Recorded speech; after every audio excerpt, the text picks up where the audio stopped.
आकाशवाणी मुंबई. श्रोतेहो, अत्तर क्षणांचा दरवळ या मालिकेत आपण ऐकणार आहोत मेखला खडीकर यांची नेहा खरे यांनी घेतलेली मुलाखत.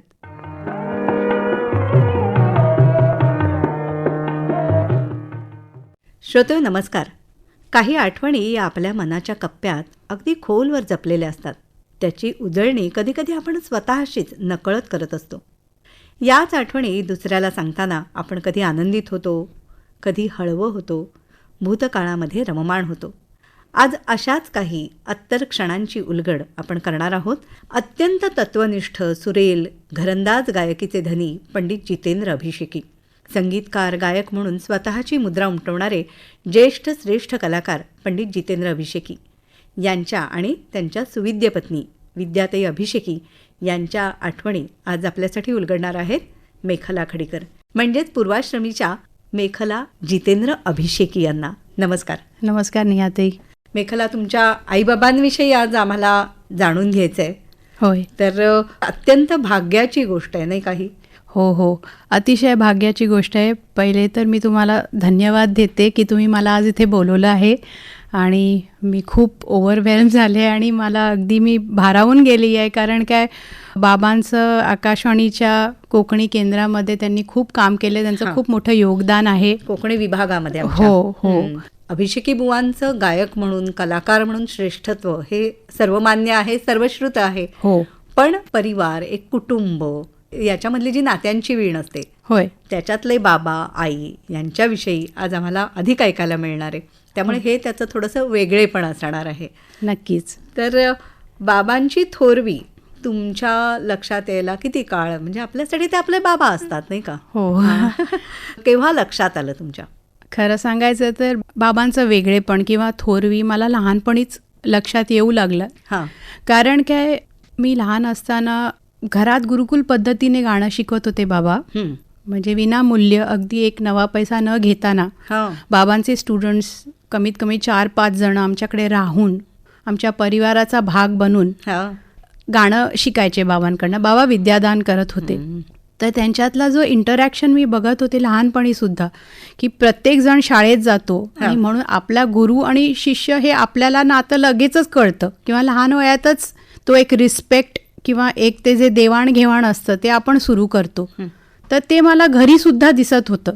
तर मला हे लक्षात आलं की हे काहीतरी वेगळं आहे आणि बाबांकडे जरूर काहीतरी फार मोठं धन आहे की हे लोक त्यांना इतका मान देतात आणि त्यांच्याकडनं काहीतरी रोज शिकत आहेत. बरं. लहान होते म्हणून प्रत्येक कार्यक्रमाला नाही, पण काही कार्यक्रमांना आई नेत होती. तेव्हा बाबांचं जे स्वरूप मी बघायचे स्टेजवर, की त्यांनी आलाप सुरू केला, स्वर लावला आणि जी एक वाहवा किंवा जे एक प्रतिसाद मिळायची ऑडियन्समधनं आणि जे लोक बोलायचे, वा काय, अगदी मंत्रमुग्ध व्हायचे. आणि मग फरमाईशी, त्यांनी मला लक्षात आलं की हे काहीतरी फार अलौकिक, अद्भुत असं काहीतरी माझे बाबा आहेत आणि काहीतरी फार मोठं काम ते करत आहेत. खरं, ज्याच्यानी तेच नव्हे तर इतक्या लोकांना आनंद मिळतोय. वा, अत्यंत तेजांकित, वलयांकित असं व्यक्तिमत्व होतं. तर मला ते समजलं की हे माझे बाबा, म्हणजे माझ्या जे लहान बालमनावर हे लक्षात आलं की 9 to 5 जॉब असं त्या चाकोरीत नाहीये, हे काहीतरी वेगळं आहे. हे मला लहानपणीच कळलं आणि ते आजही मला त्यांची थोरवी उलगडत चाललेली आहे प्रत्येक क्षणी. जसं जसं आपलं वय वाढतं, मॅच्युरिटी किंवा अनुभव किंवा आपली एक विचार करण्याची क्षमता वाढते आयुष्यामध्ये, तर अजून पैलू आपण अप्रिशिएट करू लागतो ना एखाद्या व्यक्तीचे किंवा एखाद्या सिच्युएशनचे. तसे असं मला अजूनही आता, म्हणजे मी मला भाग्यवान मानते की मला असे आई वडील मिळाले. मी या घराण्यात माझा जन्म झाला, काहीतरी पुण्य माझ्या पदरी होतं. इतके ग्रेट बाबा आणि आई सुद्धा त्यांना समोर असून साथ देणारी. नक्कीच. आणि पण मग घरातलं वातावरण कसं असायचं तुमच्या? म्हणजे बाबा घरामध्ये कडक होते, शिस्तप्रिय होते की लोण्यासारखे मऊ होते आपल्या लेकीशी? माझ्याशी ते अतिशय लोण्यासारखे मऊ होते. म्हणजे मी काहीही केलं तरी चालून जात होतं. मी त्यांची अत्यंत लाडकी होते. अभिषेकी बुवांची प्रतिमा पाहिली किंवा त्यांच्या काही मुलाखती बघितल्या तरी असं लक्षात येतं की हे फार, म्हणजे चिंतनशील व्यक्तिमत्व तर होतंच, पण अत्यंत गंभीर प्रकृतीचे आणि काहीसे अबोल असे होते का? नाही, ते मितभाषी होते, पण ते म्हणजे अगदी कुटुंब वत्सल असे होते. हां. म्हणजे कसं की आपल्या लोकांमध्ये खूप रमायचे ते, की भाचे मंडळी, पुतणे, शिष्य, आम्ही, काही जवळची लोक, त्यांच्यामध्ये ते फार म्हणजे बोलायचे वगैरे. स्वतः कमी बोलत, पण प्रश्न विचारून दुसऱ्याला बोलतं कसं करणं हे त्यांना खूप यायचं. आणि सगळ्यांमध्ये म्हणजे कोणी भाचे मंडळी असू दे, कोणी असू दे, तुझं आता सध्या काय चाललंय, मग नेमकं तू काय करतोस, नवीन काय गोष्टी, वेळेप्रमाणे जे म्हणतात ना अप टू डेट राहणं, ते त्यांना आवडत असे. आणि सगळं माहिती करून घेणं की हे आता काय आहे नवीन, हे काय आहे. म्हणजे त्यांचं ना त्यातनं ती एक स्टुडंट वृत्ती जे म्हणतात ना, ती त्यातनं सुद्धा दिसायची की यू वॉन्टेड टू नो काय चाललंय. काळाशी जोडून घेणारे, काळाशी जोडून घेणारे. आणि विनोद बुद्धी अतिशय म्हणजे गंभीर असं वाटायचे, कारण की ते जेव्हा गाण्याच्या बाबतीत वगैरे वॉज व्हेरी सिन्सिअर आणि ते त्या बाबतीत एकदम हे होते, पण एरवी खूप चांगला सेन्स ऑफ ह्युमर होता. म्हणजे एक एक्झाम्पल देते, एक दिवस एक शिष्य कोणतरी असे स्ट्राइप्स शर्ट घालून आले, कुर्ता वगैरे, चट्टेरी पट्टेरी. म्हणजे जरा आम्ही सगळ्यांनी बघितले काय स्टाईल घातली आहे वगैरे असं आम्ही आपले विचार करत होतो. ते म्हणाले, काय हो आज काय जेलचा युनिफॉर्म घालून आलात. म्हणजे एक एक्झाम्पल. किंवा एक विनोद बुद्धी त्यांची इतकी छान होती, त्यात नाट्यही असायचं, पंचलाईन आणि टायमिंग फार इम्पॉर्टंट असतं, ते त्यांना इतकं छान जमायचं ना. एखादा जोक ते सांगणं म्हणजे त्या क्षणाला ते बरोबर बसायचं आणि चपखल. म्हणजे आम्हाला लहानपणी, आम्ही प्रायमरीमध्ये असेपर्यंत मला आणि दादाला संध्याकाळी एकच गोष्ट ते सांगायचे. ते इतक्या विविध प्रकारे सांगायचे, रंगवून ती गोष्ट, की आम्ही रोज तीच ऐकायचो की हो खरंच काय काहीतरी फार. आणि पण तो पंचलाईन बदललेला असायचा त्या गोष्टीचा. बाबांनी पूर्वी कोणतरी एका गायकाकडनं, म्हणजे असं ते रस्त्यावर वगैरे गात असणाऱ्या कुठल्या तरी एका माणसाकडनं एक ओळ ऐकली होती. त्याला खरं काय अर्थ आहे का हेही मला आज माहिती नाही आहे, पण ते त्यांना ती काहीतरी चाल आणि त्याचा रिदम आवडला, तर ते गाऊन आम्ही तिघे नाचायचो संध्याकाळी. हे आमचं रोजचं नियमित. काय ओळ होती? इट्स व्हेरी फनी बट सगुण्या दुधाची वाटी. म्हणजे हे काय आम्हाला आज तागायत कळलेलं नाही हे काय, पण ती त्या चालीने ते बरोबर वेगवेगळ्या तालात खेळायचे आणि मग म्हणायचे आता तुम्ही पण गा आणि आपण नाचूया. हा त्यांच्या पर्सनॅलिटीचा फक्त आम्हालाच माहिती आणि कोणालाच माहिती नाहीये. किंवा मला मुलगी म्हणून तुम्हाला माहिती आहे आपल्याला भावल्या सजण्याची, भावल्या नाही करण्याची किती आवड असते. मी तुम्ही म्हणता ना मी मुलगी म्हणून मी I have gotten away with anything with him. मी त्यांना एकदा त्यांचे केस करून मेकअप बिकअप पण केलेलं आहे आणि त्यांनी माझं सगळं सहन केलेलं आहे. म्हणजे मला आज सांगायला लाजही वाटते किंवा मला आश्चर्यही वाटतं किंवा मला प्रेमही वाटतं की ही सो स्वीट, मला काही करू देत होते ते. म्हणजे असं वाटायचं ते गंभीर वगैरे, पण तसं नव्हतं. गोड बाबा होते. He believed in preserving his energy. ते म्हणायचे मी वायफळ गोष्टींमध्ये माझी एनर्जी घालवणार नाही. He knew how to keep his peace of mind. बरोबर. अत्यंत संयमी आणि संयत शांत असं ते व्यक्ती. गुरुस्थानी ते एकदम स्ट्रिक्ट होते, म्हणजे पर्टिक्युलर होते असं म्हणू शकतो आपण. पण वडील म्हणून ते अतिशय प्रेमळ आणि मऊच होते, लोण्यासारखे. आमचे खूप हट्ट पुरवले त्यांनी, आम्हाला जे हवं ते देत होते. एवढंच होतं की तेवढा वेळ देऊ शकले नव्हते सुरुवातीला, कारण काय इतकं तेव्हा पीकवर त्यांचं करिअर होतं आणि एवढे बिझी असायचे, एवढे दौरे असायचे. पूर्वीसारखे विमान दौरे वगैरे एवढे म्हणजे तेवढं नसायचं ना. रेल्वेनी प्रवास, रेल्वे किंवा गाडी, तर ऑब्व्हियसली तेवढा जास्त वेळ लागत होता. तेव्हा आम्हाला नसायचे, पण जेव्हा असायचे तेव्हा 100% असायचे. तर क्वालिटी टाइम म्हणजे काही आमचे खाण्यापिण्याचे हट्ट तर त्यांनी नेहमीच पुरवले आहेत. पण आम्हाला कुठे होतं बालपण तुमचं? माझा आणि माझ्या भावाचा जन्म ॲक्च्युली मुंबईत झालेला आहे. तेव्हा सुरुवातीला ते शिवाजी पार्कला राहत होते, लक्ष्मी सदन या बिल्डिंगमध्ये.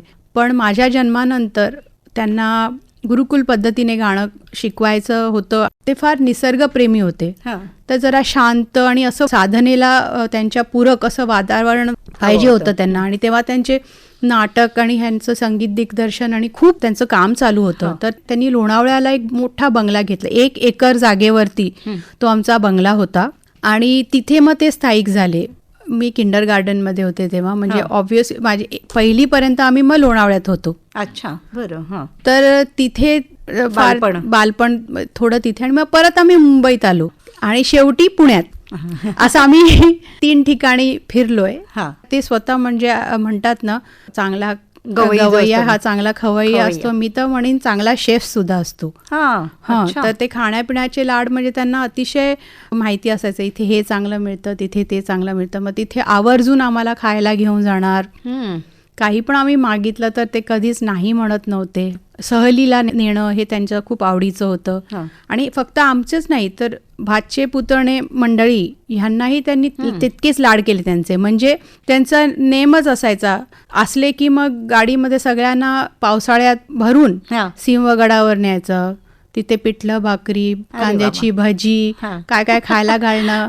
मग मार्जोरीनमध्ये नेऊन चिकन सँडविचेस, मिल्कशेक्स, कधी लोणावळ्याला सहलीला नेलं, भुशी डॅम, वळवण डॅम तिथे फिरवून आणलं. म्हणजे जेवढा वेळ आपला कुटुंबाबरोबरच आहे तो सगळ्यांचा आनंदाचा काळ असायचा.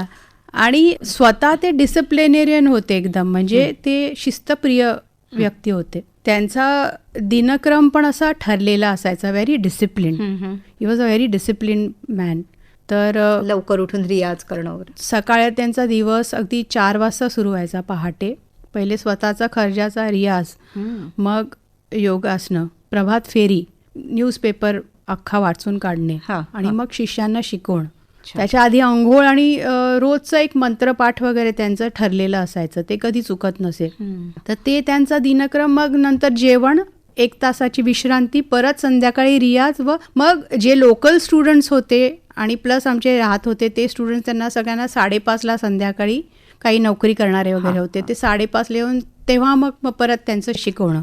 त्याच्यानंतर गप्पा वगैरे, आणि 9:30ला ते झोपून जायचे रात्री. 9:30-10 मॅक्सिमम. त्याच्या पलीकडे कधी त्यांनी जागरण केलं नाही. पण पहाटे 4ला दिवस सुरू होतो. आणि एवढी मजेची गोष्ट होती की मी ते पाहिलं, त्यांचा जो दिनक्रम होता किंवा डिसिप्लिन होता ना, ते त्याच्यात कॉम्प्रोमाइज नसायचा. मग ते आमचे अगदी जवळचे नातेवाईक असू देत, कोणीही असू देत, कोणी मान्यवर लोक जरी असू देत, ते त्यांच्यासाठी तो नाही बदलायचे. आता माझी झोपायची वेळ झाली, आता माझी रियाजाची वेळ, आणि नम्रपणे त्यांना सांगून त्यांचा निरोप घ्यायचे ते. म्हणून बाबांची ख्याती अशी होती की अभिषेकी बुवा येणार म्हणजे वेळेत. मग त्यांना भेटायचे तर आपण ह्या वेळेत गेलं पाहिजे. त्यांची इमेज पण तशी होती. म्हणून मग तो आपोआपच आदर, दुसऱ्याची आणि स्वतःच्या वेळेला किंमत आहे. म्हणजे मी त्यांच्याकडनं हेही बघितलंय ॲज अ डॉटर, एवढं शिकण्यासारखं आहे स्टुडंट म्हणून पण, की कार्यक्रमाच्या 1 तास आधी जाऊन पोचलं पाहिजे. मग साऊंड चेक, तंबोरे लावणे, थोडासा सूर लावणं, साथीदारांबरोबर एक ते जे असतं ना, त्यांचं ते फार पर्टिक्युलर होते. म्हणून बघा तुम्ही, जर पूर्वीच्या त्या काळातलं तुम्ही कोणी ऑडियन्सला विचारलात तर आज अभिषेकी बुवांचं गाणं परफेक्ट टाइमला सुरू होणार. समयपालन महत्वाचं आहे ना. ते स्वतः आम्हाला खूप असं बोलून सांगत नव्हते, असं करा तसं करा. तेवढ्या काही गोष्टी तर सांगणारच ते, पण कित्येक गोष्टी नुसते त्यांच्या, he used to lead by example. म्हणजे तुम्ही त्यांना आपल्या वागण्यातून आदर्श निर्माण केला होता त्यांनी तुमच्यासाठी. आम्हालाच नाही, स्टुडंट्सना सुद्धा, कारण काय तेही मुलांसारखेच होते. अशा कित्येक गोष्टी त्यांनी आम्हाला नुसत्या आचरणातून शिकवलंय. किती मोठी गोष्ट आहे. त्यांच्या या साधनेला अध्यात्माची सुद्धा जोड होती. ते गोव्यातले होते, त्यांच्या या पार्श्वभूमीविषयी सुद्धा थोडं सांगा ना. गोव्यात मंगेशी, त्याचं पौरोहित्य आमच्याकडे, आमच्या घराण्याकडे, कुटुंबाकडे आहे, गेले कितीतरी वर्ष. तर लहानपणी माझे आजोबा हे मोठे पौरोहित्य तर करायचे, पण त्याबरोबर कीर्तनकार आणि कवी, गायक, लेखक असे, म्हणजे he was also a multifaceted personality असं म्हणू शकता तुम्ही. तर तेव्हाच्या वेळेस ते अतिशय, म्हणजे त्यांचं कीर्तन हे प्रसिद्ध असायचे, लांब लांबवरनं लोक ऐकायला यायचे. कारण त्याच्यामध्ये काहीतरी शिकवण असायची, सोशल काय परिस्थिती त्याबद्दल पण ते बोलायचे, आणि थोडंसं मग त्यात ते नाट्य पण, कारण त्यांना गाणं शिकले होते ते, म्हणून गाण्याचा पण त्यांना तो हे होता. तर असं करून ते इतकं ते रंगवायचे की he was also an artist, a creator, खरंच इन ऑल सेन्सेस. कारण कीर्तनकार म्हटल्यानंतर त्याच्यामध्ये गायन आहे, नाट्य आहे, त्याचप्रमाणे वक्तृत्व आहे, आणि ते संस्कृतमध्ये त्यांनी अभ्यास केला होता म्हणून, आणि तेच पुढे माझ्या वडिलांनी पण केलेलं आहे, BA संस्कृत घेऊन. वारशाने त्यांना हे काही मिळालेलं होतं अभिषेकी बुवांना, असं म्हणता येईल वडिलांकडून होय त्यांच्या. होय नक्कीच. पण बाबांच्या दिनक्रमामध्ये मगाशी तुम्ही सांगितलं त्याप्रमाणे त्यांची पूजा अर्चा रोजची हो, किंवा हो. मंत्रपठण हे असायचं. याचाही एक वेगळा प्रभाव त्यांच्या व्यक्तिमत्वावर असेल, नाही का? हो, मला असं वाटतं. म्हणजे तेव्हा मी खूप लहान होते, मला ते लक्षात यायचं की हे आमच्याकडे पारंपरिक असावं, कारण गोव्याला आम्ही जात होतो आणि तेव्हा देवळात जाऊन मी माझ्या काकांना सगळं हे पौरोहित्याचं करताना, कारण माझ्या काकांनी हा व्यवसाय पुढे नेला. आता माझा चुलत भाऊ म्हणजे पुतण्या, तो आता हे करतोय गोव्यामध्ये, पुढची पिढी सांभाळते. तर मला ते माहिती होतं की हे आमच्या घराण्यात आहे, हे लहानपणापासून बाबांनी पाहिलंय आणि आम्हालाही ते त्यांनी दाखवलं की दर सुट्टीत जायचं गोव्याला, हिवाळा उन्हाळ्याच्या सुट्टीत जाऊन मग ते देवळात जायचं, आरती अटेंड करायची. दोन्ही आरत्या आम्ही चुकवत नसे तिकडे. मग ते पूजा बघायची, सोहळ्यात कसे सगळेजण येऊन करतायत वगैरे. मग ते माहिती होतं, लहान असतानाही कळत होतं की हां, हे आपलं काहीतरी आपण सगळेजण पारंपरिक आपल्याकडे चाललेलं आहे, त्याचा एक संस्कार आहे ते. आणि ते बाबांना करताना मी पाहिलेलं आहे. पण मी हे बघायचे की बाबांचा त्यात सुद्धा एक आर्टिस्टिकपणा दिसायचा मला, कारण की ते त्यांची पूजा करण्याची जी पद्धत होती ना, मी त्यांच्या बाजूला बसत नेहमी, तर ती फुलं अशा सुंदर रीतीने मांडायचे कॉम्बिनेशन्स करून, आणि असं एक की मला त्यातही आर्ट दिसायची. आणि ते जे त्यांचं जे मंत्र उच्चारण होतं त्या बाबतीत फार ते पर्टिक्युलर होते की उच्चारण चांगलं असायला पाहिजे मंत्रांचं, एका विशेष पद्धतीने असलं पाहिजे, तेही त्यांचं होतं. आणि ते ध्यान करायचे. तर मला तेव्हा लहानपणीच असं वाटायचं की ह्याचं काहीतरी कनेक्शन आहे. आणि त्याच्यामुळे त्यांच्या चेहऱ्यावर ना एक अतिशय ग्लो होता, तेज होता आणि एक ऑरा वाटायचा त्यांचा, की काहीतरी तेव्हा कळत नव्हतं. आज मला आता लक्षात येतं ती स्पिरिच्युअलिटी त्यांच्यात उपजतच होती, तो ठहराव होता त्यांच्यामध्ये. आणि म्हणून त्यांनी फक्त आपल्या साधनेकडे जास्त लक्ष देऊन त्याच्यामध्येच ते राहिले. आता commercially is it good or bad, I don't know in today's world, पण त्यांना त्याच्यामध्ये त्यांचं समाधान होतं, त्यात होतं. म्हणजे त्याचा व्यवसाय म्हणून विचार न करता कलोपासक म्हणून ते अधिक होते, असं म्हणता येईल आपल्याला. असं म्हणता येईल. म्हणजे एक उदाहरण देते गमतीचं. म्हणजे आता ह्याच्यात एक गंमत सांगते तुम्हाला. मी एका लग्नाला आम्ही गेलो होतो आणि तिथे एक गुरुजी होते, पण कधी कधी उच्चार पुढे मागे होतात की नाही काय ह्यांचे, त्यांनी त्या गुरुजीचे उच्चार करेक्ट केले होते. म्हणजे त्यांना ते सगळं मुखोद्गत होतं. आणि एक त्याच्याबरोबर जोडीने तुम्हाला गंमत सांगते, त्यांचं भाषेवर प्रेम काय होतं ते तुम्हाला मी सांगते. की आई आणि त्यांच्यामध्ये कधी जर वाद झाले तर रागाच्या ओघात किंवा भावनेच्या भरात आपण फाट बोलतो ना, तर थोडंच आपण ग्रॅमरकडे लक्ष देतो, व्याकरण किंवा काहीतरी गडबड होतेच बोलताना.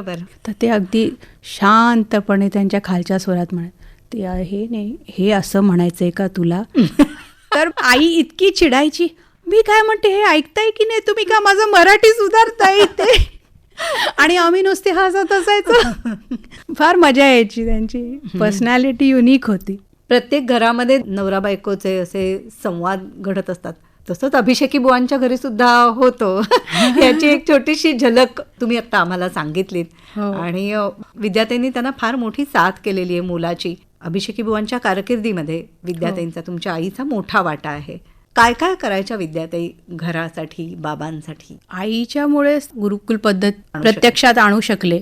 तिचा जर त्यांना पाठिंबा नसता किंवा तिची साथ नसती तर हे करू शकले नसते. हे स्वप्न राहिलं असतं त्यांच्या दृष्टीने. कारण स्वतःची 2 मुलं अधिक किमान 4 शिष्य तुमच्याकडे राहायला असायचे. तर आई म्हणजे आईचं खूपच मोठं कॉन्ट्रीब्युशन आहे त्यांच्या गुरु असण्यात किंवा त्या भागामध्ये. आणि इव्हन अन्नपूर्णा होती ती. आणि स्वतः उच्च विद्याविभूषित होती, पण तरी तिने बाबांसाठी हे सगळं सॅक्रिफाईस केलं. आणि मला असं वाटतं की तुम्ही एखाद्या व्यक्तीवरती अतिशय प्रेम केलं तरच हे शक्य आहे. आणि तुम्ही अतिशय मोठ्या मनाचे असावं लागतं की तुम्ही ज्याच्यावर प्रेम करतात त्याच्यासाठी तुम्ही सर्वस्व देऊन टाकता तुमचं. म्हणजे नवीन लग्न झालं होतं तेव्हाही बाबांच्याकडे स्टुडंट्स होते राहायला. म्हणजे तुम्ही विचार करू शकता की एका आर्टिस्ट बरोबर संसार करणं हे एक वेगळा प्रकारच आहे. तुम्हाला वेगळी जबाबदारी आहे, वेगळी जबाबदारी पण आहे. आणि तुम्ही फार मॅच्युअर्ड लागता या गोष्टीसाठी. सहज सोपं नाही येते. तुम्हाला त्या माणसावर अतिशय प्रेम पाहिजे तुमचं, आणि तुमचं अतिशय मोठं मन किंवा एक लेवल ऑफ मॅच्युरिटी पाहिजे, तर तुम्ही हे सगळं करू शकता. आणि ते तिच्यामध्ये मी पूर्वीपासून म्हणजे पाहिलं. लहानपणी थोडं थोडं लक्षात येत होतं. आता तर मी अतिशय अप्रिशिएट करते. म्हणजे मला खरंच वाटत नाही, माझी आई म्हणून मी म्हणत नाही, पण मला एक बाई म्हणून, स्त्री म्हणून तिचा आता इतका आदर आहे की मला असं वाटतं, बापरे, हिने कसं केलं असेल? म्हणजे माझ्या वडिलांबद्दल सगळ्यांना माहिती आहे, पण मी आज नमूद करते, माझी आई तितकीच ग्रेट होती. तिने जे काय माझ्या वडिलांसाठी केलंय सहसा कोणी एवढं करणार नाही. म्हणजे ती उच्च शिक्षित होती, उच्च विद्या विभूषित होती. म्हणजे ती स्वतः तिने सोशिओलॉजीमध्ये BA केलं होतं हैदराबाद विमेन्स कॉलेजमध्ये. त्याच्यानंतर तिने Tata institute of social सायन्सेसमध्ये criminology आणि ज्युव्हेनाइल डिलिक्वेन्सी याच्यामध्ये डिप्लोमा केला होता. आणि बालगुन्हेगारीचा त्याचाही अभ्यास, त्या मुलांच्या मानसिकतेचा आणि का असं होतं, सामाजिक परिस्थिती काय आहे वगैरे. आणि त्याच्यावरती 1960s मध्ये जेव्हा फार मोजक्या बायका स्कॉलरशिपनी अब्रॉड जायचे शिक्षणाला, तेव्हा माझ्या आजोबांनी तिला पाठवलं आणि माझ्या आईनी लेडी माउंटबॅटनची स्कॉलरशिप मिळवून ती गेली होती स्वान्झीला. अच्छा.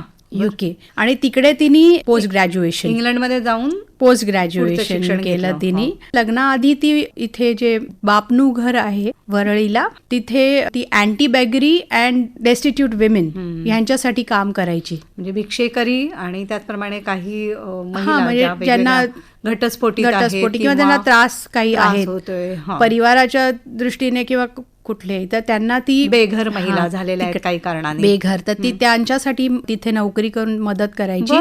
आणि तिने अतिशय म्हणजे तिचे लेख अतिशय फेमस झाले होते तेव्हा. तिने त्या जाऊन ती त्यांचे इंटरव्ह्यूज घेऊन ते लोकांपुढे प्रॉब्लेम्स आणायला आणि कसं अवेअरनेस वाढावा, समाजामध्ये काय बदल व्हावेत, त्याचे लेख लिहिलेत तिने. पुस्तकही लिहिलं होतं. माहेर वाशिंती गोडसे आडनाव तिचं. आणि माझे आजोबा चंद्रकांत गोडसे हे एक चॅरिटी कमिशनर होते महाराष्ट्राचे.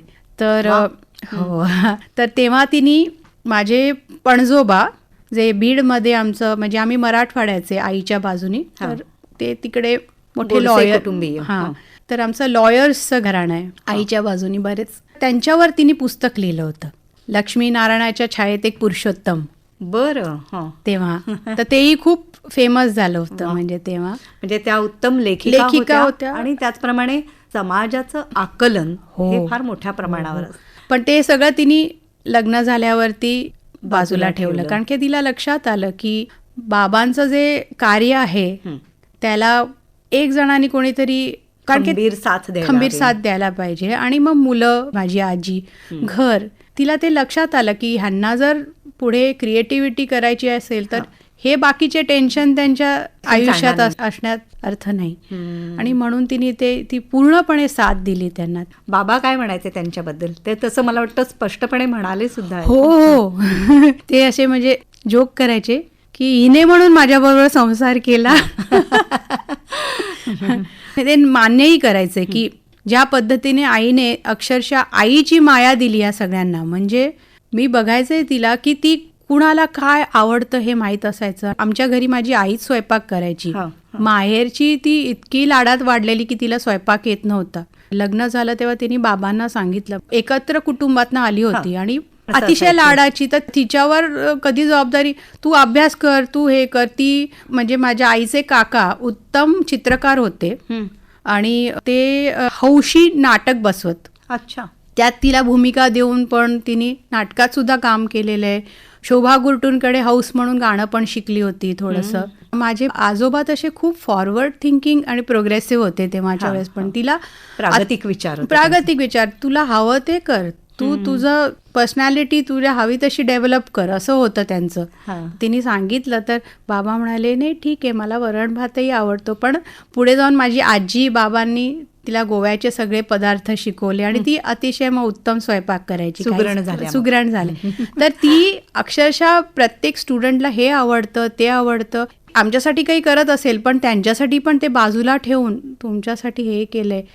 आज खरी अन्नपूर्णा आहे. खरी अन्नपूर्णा. म्हणजे आम्ही लहानपणी असा विचार करू शकलो असतो, अरे आई असं काय करते, त्यांच्यासाठी काढून ठेवते, पण आम्हाला ते लहानपणापासून ती शिकवत गेली की कसं दिल्याने अजून वाढतं आणि तिचं आई पण किती मोठं होतं, किती म्हणजे. मोठं होतं. आणि म्हणून आजही हे स्टुडंट्स जेवढे माझ्या बाबांना मानतात ना तेवढेच माझ्या आईला मानतात. म्हणजे अक्षरशः आईच समजतात त्यांना, दुसरं काही नाही. त्या गुरुकुलामध्ये ही मा फार महत्वाची, नाही खूप महत्वाची, खूप महत्वाची. तर त्यामुळे त्या शिष्यांसाठी आपणहून करणं हा आतला उमाळा असावा लागतो जो आईमध्ये होता तुमच्या. असे कोण कोण शिष्य तुम्ही पाहिलेले आहेत, अनुभवलेले आहेत? खूप. म्हणजे चुकून जर माझी काही नावं गाळली गेली तर मला क्षमा करा.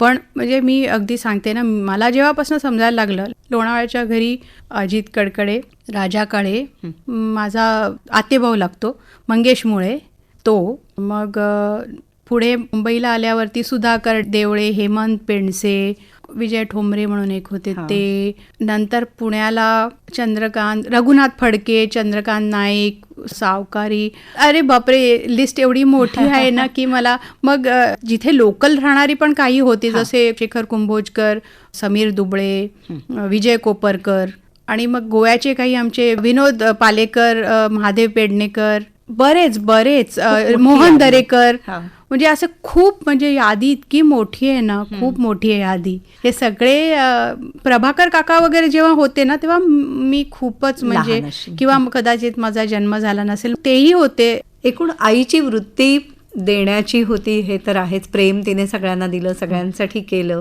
हो. आणि तशीच समाधानी सुद्धा होती, नाही का, स्वतःच्या संसाराबाबत.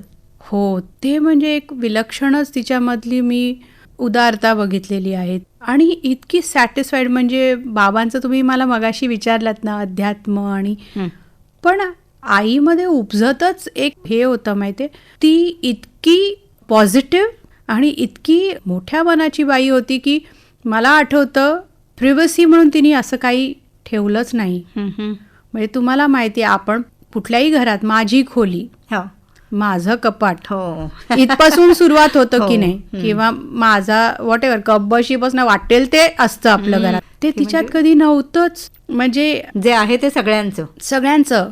म्हणजे मला आठवतंय की एक दिवस आमचं मुंबईचं घर होतं, ते 2 बेडरूमचा फ्लॅट होता.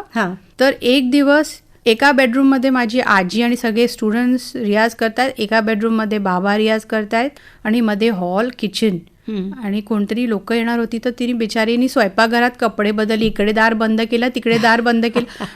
आणि मला आज मी हा विचार करते तेव्हा मला इतकं आश्चर्य वाटतं की हिने कसं काय हे सगळं केलं. परत कोणाशी संबंध नसलेल्या लोकांना आपल्या घरी ठेवून त्यांना आईचं प्रेम देऊन इतकं आपुलकी देणं, तडजोड पुन्हा न कुरकुरता, न कधी बिटरनेस, हे मी स्वतः ऑब्झर्व केलंय. म्हणजे हे तिने मला कधी सांगितलेलं नाहीये, किंवा हे मी तिला कोट पण करत नाही, मी हे बघितलंय as a daughter, as a woman. मी म्हणते की हे मला कमालच वाटते की how can you be like that, की इतकं तुम्ही कसं सेल्फलेस म्हणतात ना ज्याला, किंवा एकदा सपोर्टिव्ह, इतकं प्रेमळ कसं कोण असू शकतं असं वाटतं. आणि ती कोणामध्येही ना पहिले त्या माणसाचा गुण बघायची, रादर दॅन सीइंग की त्यात खोट काय आहे, दोष काढण्यापेक्षा ती हे करायची. आणि आय थिंक तिच्या हे जो अभ्यास होता ना, सोशिओलॉजी किंवा समाजशास्त्र, किंवा सायकोलॉजीचा जे तिचा होता, ते आय थिंक तिने नुसतं अभ्यास नाही केला, तो तिने आचरणात आणला.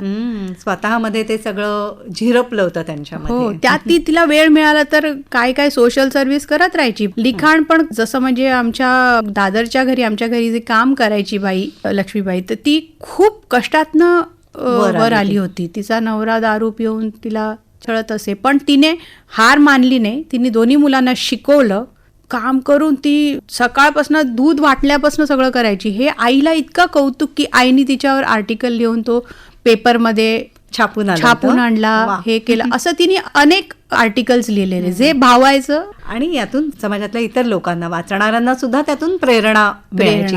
अशा या सगळ्या रिअल लाईफ स्टोरी, सगळ्या सत्यकथा आई आपल्या लेखनातून मांडायची. हो, तर तिला ते विरंगुळ असायचा तिच्या ह्या सगळ्या त्यातनं. ती she used to manage to do that for herself. म्हणजे त्यांनी या प्रकारे आपल्या शिक्षणाचा धागा होता तो पुढे जोडलेला आहे. बघा, तुम्हाला जे मी म्हणते तिला गाण्यावर प्रेम होतं, त्याशिवाय का तिला हे लक्षात आलं असतं. आणि ह्याचं श्रेय मी माझ्या आजोबांना पण देते. चॅरिटी कमिशनर असल्यामुळे अनेक कार्यक्रमांना त्यांना आमंत्रण असायचंच. तर त्यांचा अट्टहास असायचा की माझे दोन्ही मामा जगदीश आणि श्याम आणि विद्या तिघांनी आलंच पाहिजे कार्यक्रमासाठी. ते नाटक असू दे, संगीत असू दे, कवी संमेलन असू दे, आवर्जून न्यायचे. पु ल देशपांडे असू दे, मग जसराजजी, तुम्ही त्यावेळेस त्या काळाचे जे टॉपचे सगळेजण ते माझ्या आजोबांच्या घरी, गिरिजा देवी, सगळे आमच्या आजोबांच्या घरी येऊन प्रायव्हेट मैफल करायचे, येऊन गप्पा मारायचे. त्यांचे इतके संबंध होते. म्हणून हे कलाप्रेमीच होते माझे आजोबा. मला वाटतं कलेचा संस्कार जसा आजोबांनी दिला त्याचप्रमाणे त्यांनी सामाजिक भान सुद्धा आपल्या मुलांना दिलं. आणि ते विद्यार्थ्यांच्या या पुढच्या लेखन कार्यामधनं दिसतं असं म्हणता येईल. त्यांचं लग्न कसं जमलं? त्यांच्या लग्नाची काही गोष्ट आम्हाला सांगाल का? खरं सांगू मला नाही माहिती आहे. पण एक गोष्टी ही आहेत की म्हणजे आता माझ्या वडिलांवर एक पुस्तक येते त्यातही त्यांनी ते सगळं मेन्शन केलं. बाबांचं खूप नाव होतं. बाबांचं गाणं सगळ्यांना खूप आवडत होतं आणि माझ्या आजोबांची फॅमिली पण फॅन होती त्यांची. आणि त्याचबरोबर शोभा गुरटू म्हणजे माझ्या वडिलांच्या पण एकदम मैत्री होती. माझ्या आजोबांबरोबर पण त्यांची ओळख होती. प्रफुल्ला डहाणूकर त्या पण. तर एका कार्यक्रमाला बाबांचं गाणं ऐकलं, सगळ्यांना खूप आवडलं. मग तेव्हा त्यांना असं कुठे वाटलं की आपण काही मॅच मेकिंग करू नये आणि मग जावई म्हणून त्यांनी आधी आणि मग नाही म्हणजे ह्यांना पण वाटलं शोभाताई आणि प्रफुल्लाताई यांना पण की ही आपण हे चांगलं मॅच आहे. अरे वा, ही जोडी चांगली. मग मला वाटतं त्यांनी पुढे जाऊन मग ते आजोबांशी बोलणी केली आणि हे वगैरे करून ते घडलं. मेखला, ही शिष्यमंडळी जी तुमच्या घरामध्ये होती त्यांची सुद्धा एक मोठी परंपरा अभिषेकी बुवांनी खरं तर निर्माण केली. तर त्यांच्याशी सुद्धा तुमचं अगदी जवळचं नातं निर्माण झालं असेल मला वाटतं. हो, ते आमच्या परिवाराचे सदस्यच आहेत. त्यांनी म्हणजे आम्हाला इतका जीव लावला आणि आम्ही त्यांना जीव लावला. म्हणजे आम्ही त्यांना काका म्हणतो सगळ्यांना आणि जे वयाने लहान आहेत त्यांना दादा म्हणतो. म्हणजे ते आम्हाला असे परके वाटलेच नाहीत कधी. तुमचे बंधू जे पंडित शौनक अभिषेकी जे आज खूप मोठे गायक आहेत नावाजलेले, ते जसे बाबांचे शिष्य झाले तशी संधी तुम्हाला मिळाली की नाही? कसं घडलं बाबांसमोर बसून गाणं शिकणं? हो, म्हणजे बाबांच्या कारण आवाजाची देणगी तुम्हालाही आहे, आई आणि बाबा दोघांकडूनही मिळालेली. आणि अलीकडे काही गाणी तुमची सुद्धा प्रकाशित झाली आहेत. हो, पण म्हणजे माझे वडील असं ना 1-on-1 किंवा इंडिव्हिज्युअल असं कधी शिकवत नसत. सगळ्या शिष्यांना एकत्र घेऊनच काय जे शिकवणार ते. तर त्यात माझा भाऊ पण आणि मी खूप लहान होते, पण तरी मी शाळेतनं आले की येता जाताही कानावर पडायचं आणि मी बसायचे सुद्धा. मला एखादी बंदिश खूप आवडायची तर मी जाऊन बसून आम्हाला पाठ करायची आहे वगैरे करून. तर बंदिशी पाठ असायच्या. दादालाही तेच सेम की लहानपणापासून कानावर ऐकून ऐकून बंदिशी पाठ एकदम. पण तो कसं लहानपणापासून आईनी त्याला अगदी घडवलं. कारण की आई म्हणायची नाही तू बस, रियाजाला सकाळी उठतात सगळ्यांना तो उठवून बसवणे वगैरे हे सगळं आईनी त्याला केलं. बाबा सगळ्यांना सेमच शिकवायचे, असं इंडिव्हिज्युअल नाही. तर तुम्ही शिका, तुम्हाला काय जे घ्यायचंय ते तुम्ही तुमच्या क्षमतेप्रमाणे घ्या आणि नंतर तुम्हाला काही हवं असेल तर तुम्ही जाऊन त्यांच्याकडे बोलू शकत होतो. पण असं इंडिव्हिज्युअल एकटं घेऊन कधी बसवलं नाही त्यांनी. मी मग वडिलांच्या शिष्यांकडे वगैरे मी प्राथमिक म्हणजे मी सांगायचे आणि आई पण सांगायची त्यांना घेऊन बसा जरा तिला शिकवा. आणि त्यांना वेळही नसायचा ना एवढा की प्राथमिक काही शिकवणं म्हणजे साध्या बेसिक आवाजाची तयारी करून घेणं वगैरे. तर ते माझे काका लोक जे जे घरात राहत होते ते फार प्रेमाने शिकवायचे सगळेजण. आणि तुमच्या प्रकाशित झालेल्या गाण्यांविषयी सुद्धा सांगा मला. माझ्या सासूबाई मीना खडीकर ह्या इतक्या प्रतिभाशाली गायिका आणि संगीतकार आहेत. तर त्यांची अशी इच्छा होती की शौनक दादा हा शास्त्रीय संगीत क्षेत्रामध्ये आहे आणि तो गायक आहे. त्यांची अशी इच्छा होती की ह्याला आम्ही जरा एक लाईट गाणे गाऊन घेऊ त्याच्याकडनं, असं त्यांना आलं मनात. आणि म्हणून त्यांनी खास त्याच्यासाठी काही चाली केल्या. जसे सगळेजण ना कोणी पेटी बिटी असं हे घेऊन कधी नाही, हे उपजत सगळे संगीतकार आहेत.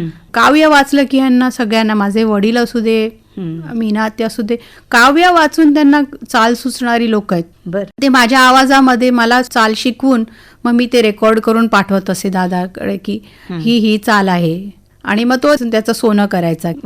त्यातलं 1-2 काव्य होते ते म्हणाले की नाही हे बाईच्या आवाजाला जास्ती सूट होणार आहेत. तर मग दोघांनी म्हटलं मग हिचंच ठेवूया ना. अच्छा. म्हणून आणि एक ड्युएट होतं. तर ते मग अशा रीतीने मी गायले, भावंडांनी गायले. तर अशा रीतीने मी ते गायले. आता रिसेंटली मयुरेश पै म्हणून संगीतकार आहेत, त्यांनी एका मराठी पिक्चर AB आणि CD त्याच्यासाठी एक गाणं केलं होतं. ती पण संधी मला चालून आली ऍक्च्युली. हे मॅचिंग सुद्धा कसं आहे म्हणजे मंगेशकर आणि अभिषेकी हो, दोन्ही संगीतातली फार मोठी उच्च घराणी आहे. हो हो. आणि या घरामध्ये प्रवेश होणं हे सुद्धा भाग्याचं आहे नाही का मेखला? नक्कीच. म्हणूनच मी म्हणते मी फार पुण्य केलं होतं की एवढ्या मोठ्या मोठ्या लोकांच्या सानिध्यात आले की मला असं वाटतं मी डेफिनेटली लक्की. कारण काय, बाबा म्हणा, दीदी, आशा आत्या, उषा आत्या, मीना आत्या, भीमसेनजी, जसराजजी, तुम्ही ज्यांची नावं म्हणून विचार कराल ह्यांच्या सगळ्यांच्या सहवासात पण असणं आणि मग नंतर त्यांचं प्रेम मिळणं हे किती मोठं भाग्याचं. म्हणजे माहेरी मिळालं आणि तेच सासरी पण पुढे कंटिन्यू झालं. वा. आता तुम्ही सगळी फार मोठ्या मोठ्या कलाकारांची, गायकांची, दिग्गजांची नावं घेतली. तर ही मंडळी अभिषेकी बुवांच्या घरी सुद्धा अनेकदा येत असत. कशा मैफली रंगायच्या त्या काळात? मैफली अशा नाही, म्हणजे तुम्हाला गप्पांच्या गप्पा वगैरे खूप. म्हणजे तुम्हाला आठवण सांगते, म्हणजे लोणावळ्याला जेव्हा बाबांनी घर घेतलं तेव्हा मुंबई पुणे जाणारे जेवढे पण आर्टिस्ट असायचे ते आवर्जून बाबांना भेटायला लोणावळ्याच्या घरी यायचे. कारण काय, बाबांनी ते घर का घेतलं, गुरुकुल पद्धतीने शिकवणं, एक जरा थोडंसं नेचर आणि शांत साधनेसाठी बेसिकली. तर तिथे त्यांनी इतकी सुंदर बाग निर्माण केली. समोर ऑलमोस्ट 40 प्रकारचे गुलाब, एकीकडे तांदूळ आणि हरभऱ्याची शेती, एकीकडे सगळी फळ झाडं हे लावून वगैरे. त्यांना खूप आवड होती गार्डनिंगची. तर ते त्यांनी सगळं केलं. एवढंच कमी म्हणून एक गाय सुद्धा आणून ठेवली. अच्छा. की सगळ्यांना निरसं दूध वगैरे मिळावं. ते कदाचित त्यांना मिनी गोवा निर्माण केला त्यांनी तिथे. आणि ते बघायला लोकांना खूप छान वाटायचं आणि यायचं. म्हणजे पंडित भीमसेनजी असू देत, पु ल देशपांडे, सुनीताताई असू देत, CR व्यास, राम मराठे, वसंतराव देशपांडे, अशोक पत्की, हे सगळेजण येऊन तिथे राहत, येता जाता ड्रॉप इन करत. आणि नंतर पुढे हेच पुण्याला सुद्धा कंटिन्यू झालं. भीमसेनजी, जसराजजी, माणिक वर्मा, ज्योत्स्ना भोळे, म्हणजे मी अजून कितीतरी नावं विसरून, रामदास काका वगैरे हे तर यायचेच ऑब्व्हियसली. रामदास कामत आणि आशालता वाबगर, फैयाज, प्रसाद सावकार, सगळे हे गोवा हिंदू असोसिएशनची लोक, संगीत नाटकाशी जोडलेली मंडळी तीही. आणि श्रीकांत मोगे, सुधीर मोगे, विभा देशपांडे, विजय तेंडुलकर, हे सगळेजण आमच्या घरी येत असत. आणि त्यांचं इंटरॅक्शन बरंच चालायचं. मी खूप लहान असल्यामुळे ना मी त्यात समोर इतकं नसायचे, शाळेत किंवा हे असायचे. पण दीदी म्हणजे लता मंगेशकर, आशा आत्या, उषा आत्या, मीना आत्या, भारती काकू, आम्ही जेव्हा शिफ्ट झालो तेव्हा खास ते घर बघायला आल्या होत्या. अरे वा. आणि त्यांचं तर मग एकदम मग गप्पा टप्पा गाण्यावरती. दीदी आणि बाबांचे म्हणजे गाण्यावर गप्पा, जेवणावर गप्पा, रेसिपीज वरती गप्पा, मग जोक्स. दोघांची विनोद बुद्धी उत्तम होती. अजून एक आठवण माझी आशात्यांबद्दल, म्हणजे मला जी व्यवस्थित आठवते ती म्हणजे बाबा आणि आशा आत्यांचं एक प्रोजेक्ट येणार होतं. बाबांनी बांधलेल्या बंदिशी त्यांच्याकडनं गाऊन घेणार होतं. हो. तर ते मला इतकं आठवतं की सगळ्यांना फार कुतूहल होतं आणि बाबा शिकवायचे त्यांना ते बंदिशी आणि मग त्या दोघांचं डिस्कशन चालायचं. तो प्रोजेक्ट अनफॉर्च्युनेटली नाही झाला दुर्दैवाने. पण ते मला बघून असं वाटायचं, बापरे, 2 मोठे दिग्गज लोक पण किती एकदम ह्युमिलिटीने आणि इतके हंबल, दोघांचं इंटरॅक्शन, शिकणं, हे करणं, देवाणघेवाण म्हणतात ना जे, ते आम्ही आपल्या काच असते अशी मध्ये, म्हणजे बाबांची रियाजाची रूम आणि डायनिंग टेबलच्या मध्ये उघड बंद होणारा दरवाजा, त्या काचेत आम्ही हळूच बघाय काय चाललंय. असं सगळे मान्यवर आले की आम्ही डिस्टर्ब नाही करायचे, आम्ही असं बाहेरनं बघायचे काय चाललंय. कोणी म्युझिक डिरेक्टर, पुढे जाऊन प्रवीण दवणे असू दे, शांगनील, खूप खूप लोक आहेत अशी. तर ते इंटरॅक्शन्स आम्ही बघायचो, कसं चाललंय, काय चाललंय. फार युनिक असायचं सगळं ते. बाबांनी नाटकांना संगीत दिलं तर म्हणजे लेकुरे असेल किंवा इतरही अनेक, तर ते काही बघण्याची वगैरे अशी संधी मिळाली का काही? माझ्या जन्माच्या आधी बरेचसे ते जे फेमस म्हणतात ना तुम्ही, कट्यार काळजात घुसली, मत्स्यगंधा, हे बंद रेशमाचे वगैरे, हे जरा आधीचे आधीची आहेत. आहेत तर नाटकं. म्हणून मला अनफॉर्च्युनेटली ते काही हे नाही आहे. पण माझ्या आठवणीत म्हणजे अजित काकांना घेऊन गोरा कुंभार आणि अजून एक नाटक केलं होतं. त्याची थोडंसं मला अंदूक आठवतं. संत गोरा कुंभार. आणि अजून एक केलं होतं ज्याच्यात ते विष्णू झाले होते. नाटकाचं नाव मी संगीत मोहिनी आय थिंक. तर ते मला थोडंसं आठवतं की मी त्या नाटकासाठी गेले. आणि दुसरी गोष्ट अजित काका ज्यांना आम्ही असोसिएट करतो ना, ते ऍक्टिंग करतात म्हटल्यावर अरे हा मी बघत होतो. आणि बाळ कोलटकरांनी लिहिलेलं देणाराचे हात हजार, तेव्हा रमेश भाटकर आणि सुषमा तेंडुलकर हे कास्ट होती. आणि ते दादरच्या घरी रिहर्सलला येऊन ते त्यांचं वाचन बाळ कोलटकर वाचून दाखवत. वा. आणि ते मला आठवतं प्रॉपर. विशिष्ट आवाज होता बाळ विशिष्ट कोल्हटकरांचा. आवाज. आणि ते असे ते चेहऱ्यावर त्यांचे हावभाव मला अजूनही आठवतात लहानपणी. ते मी ते प्रयोग पण बघितलाय. अच्छा. सुषमाताई घरी येऊन राहायची तेंडुलकर, म्हणून आपुलकी वाटायची, अरे सुषमाताई ऍक्टिंग करणार आहे. रमेश भाटकर आणि स्वतः ते कोलटकर ते पण होते त्या भूमिकेत.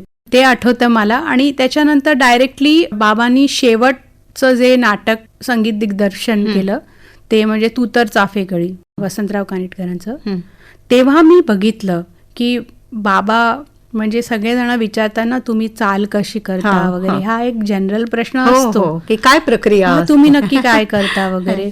तर मी या इंटरव्ह्यूमध्ये बाबांचं ऐकलं होतं. बाबांनी सांगितलेलं की मी काव्य वाचतो, मला काव्य वाचलं की मला चाल दिसते, मला असं वेगळं काही मी करत नाही. तर ते मी ऐकलं होतं. पण मी बघत होते काय चाललंय वगैरे. तर अक्षरशः ते काव्य वाचले आणि ते सांगत होते म्हणजे ती चाल त्यांच्याकडे म्हणतात चालून येते असं म्हणत होते ते. आणि मग पेटीवर सुधीर नायक म्हणून आहेत, ते फक्त बाबा गायचे ते नोटेशन करून ठेवायचा तो की हे. पण म्हणजे असं म्हणजे ही प्रतिभा मी स्वतः बघितली. आणि मग त्या नाटकासाठी शौनकदादा देवकीताई यांच्याकडनं त्यांनी गाऊन घेतलं. आणि एका कुठल्या कोरसमध्ये मी आमच्या शेजारी आम्ही पण काहीतरी थोडंसं केलेलं आहे. असं गाणं नाही पण एक त्यांना ते एक नॉईज हवा होता तो आम्ही दिला. तर तेव्हा मग ते जाऊन स्टुडिओमध्ये रेकॉर्डिंग हे ते जरा म्हणजे तो अनुभव मला तो ह्या 2 ठिकाणी मिळाला. वा. आज आकाशवाणीमध्ये आल्यानंतर तर बाबांच्या आठवणी खूपच जाग्या झाल्या असतील. आणि त्यांनी त्या काळात गायलेली कोकणी गीतं सुद्धा आकाशवाणीमध्ये जपलेली आहेत, अजूनही लागतात ती रेडिओवर. आणि बाकी तर नाट्यसंगीत भावगीतांचा एक वेगळा खजिना आमच्याकडे आहे असं म्हणता येईल. आणि सगळ्यांसाठी, सगळ्या रसिकांसाठी त्यांनी खूप काही निर्माण करून ठेवलेलं आहे. आणि ते गेल्यानंतरही तो आनंद अनेक पिढ्या आज घेत आहेत. तुम्हाला सुद्धा असं खूप विचारांचं धन त्यांच्या आचरणातून त्यांनी दिलं आणि बरेच संस्कार आई बाबा दोघांनीही दिले. आज मागे वळून बघताना काय वाटतं या सगळ्याकडे? मागे वळून खरं असं वाटतं की म्हणजे फार इमोशनल व्हायला होतं की मला आई तर तशी अलीकडे आताच वी लॉस्ट हर. पण मागे वळून बघितलं तर असं वाटतं की अजून काही वर्ष हवे होते. पण त्यांनी जी शिकवण देऊन ठेवलेली आहे, त्यांनी जी आम्हाला त्यांच्या कार्यातनं देऊन ठेवलेलं आहे, ते कायमस्वरूपी आय थिंक पिढ्यानपिढ्या पुढे शिकतील इतकं धन देऊन ठेवलेलं आहे. ते तर कधी कमी पडणार नाही. आणि जसं म्हणताना ते संगीताच्या द्वारे आमच्यामध्ये आहेत. बरोबर. ती जी परंपरा माझा भाऊ शौनक अभिषेकी, त्यांचे सगळे स्टुडंट्स, आता माझा भाचा सुद्धा, म्हणजे पुढची पिढी नेते पुढे. माझी मुलगी पण होपफुली जर करू शकली तर ती हे धन सोडून गेलेत ते मागे आणि ते पुढे चालत राहणार. आणि हे अक्षय धन आहे. पण मुलगी म्हणून मला असं वाटतं की अजून काही वर्ष असते माझ्याबरोबर, आम्हाला त्यांची सेवा अजून जास्त करायला मिळाली असती. कारण त्यांनी आम्हाला इतकं दिलेलं आहे, ते आम्ही काहीतरी कुठेतरी करता आलं असतं तर अजून जास्ती बरं वाटलं असतं. आणि तुम्हाला माहिती कसं असेल, आई वडील हे आपल्याला कायम हवे असतात. खरे, त्यांच्याशिवाय आयुष्य असं रिकामं वाटतं. अर्थात आठवणींच्या रूपाने ते आपल्यामध्ये कायमच असतात असं म्हणता येईल. तर आज तुम्ही सुद्धा मेखला ते खूप हळव्या झालात.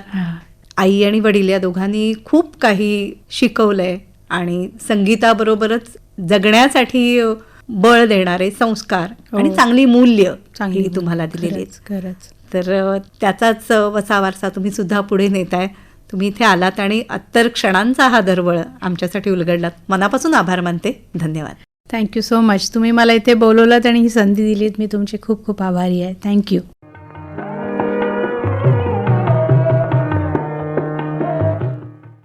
श्रोतेहो, अत्तर क्षणांचा दरवळ या मालिकेत मेखला खडीकर यांची नेहा खरे यांनी घेतलेली मुलाखत आत्ताच आपण ऐकली. ही आकाशवाणी मुंबई केंद्राची निर्मिती होती.